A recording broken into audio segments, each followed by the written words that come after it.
Hey, I heard you got a new best friend. Yeah, it hurts a bit, I won't pretend that it doesn't matter that you're with someone else. In a way, that's how it's supposed to be. If I'm unable to make you happy, then it's for the better that you are not with me.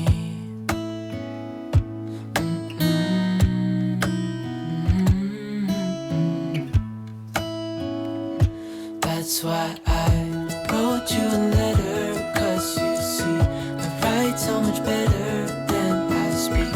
And I need to tell you, you were my best friend till the end. I hope I'll be happy without you, but right now I don't know what to do. It's hard to get over, you chose someone else, a new best friend. Doesn't feel like it was long ago. We were head over heels in love, thought it'd last forever, but somehow we got lost.